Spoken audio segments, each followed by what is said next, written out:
Hi everyone, let's understand this video. What is income tax, what is wealth tax and what is goods and services tax. So beginning with the income tax. तो income tax जो होता है वो हमारे income पे लगाई जाती है, यानी कि जो पर्सन अर्न कर रहा है सिर्फ वही इनकम टैक्स दे सकता है फॉर ऑब्वियस राइट। जिसकी जितनी ज़्यादा इनकम होती है वो उतना ज़्यादा टैक्स पे करता है एंड दैट इज़ वाई जो इनकम टैक्स होता है वो हमारा प्रोग्रेसिव टैक्स होता है।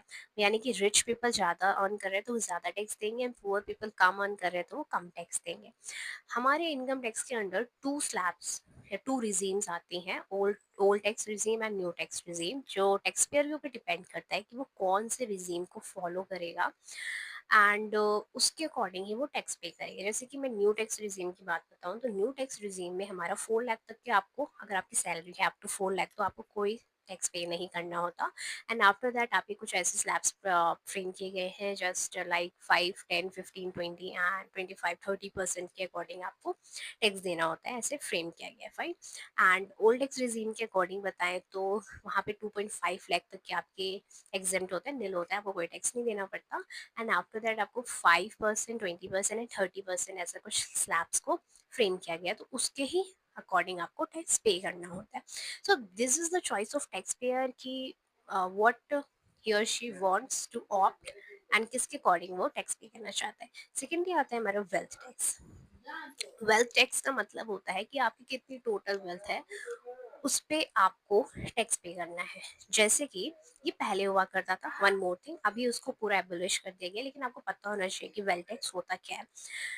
फॉर एग्जाम्पल कोई पर्सन है, वो 12 लाख की उसकी इनकम है एंड वो 6 लाख उसी फिस्कल ईयर में एक्सपेंस उसके एक्सपेंसेस है। तो टोटल हमने इनकम में से एक्सपेंस माइनस किया, हमारे पास कितना बचा, 6 लाख बचा। तो 6 लाख पे मेरा टैक्स लगेगा, क्यों? क्योंकि मेरा वो टोटल वेल्थ है। सेकेंड ईयर में आते हैं, सेकेंड ईयर में अगेन मेरी 12 लाख, मतलब किसी की 12 लाख की इनकम है एंड उसने 6 लाख जो एक्सपेंस में यूज कर लिया, तो 6 लाख बचे। तो पिछले साल का 6 लाख प्लस में इस साल का 6 लाख, हमारे पास बचे 12 लाख, तो 12 लाख पे हमारा टैक्स लगेगा and this is known as wealth tax. Total accumulated wealth कितना है, एक्यूमुलेटेड वेल्थ पे हमारा टैक्स लगता है। नेक्स्ट अगर हम बात करें जीएसटी की, तो GST is known as goods and services tax. अगर आप कोई भी गुड्स या सर्विसेज लेते हैं तो आपको टैक्स देना पड़ता है। It is a regressive tax because जो rich people goods and services pay tax देगा वही पुअर पीपल पे टैक्स देगा।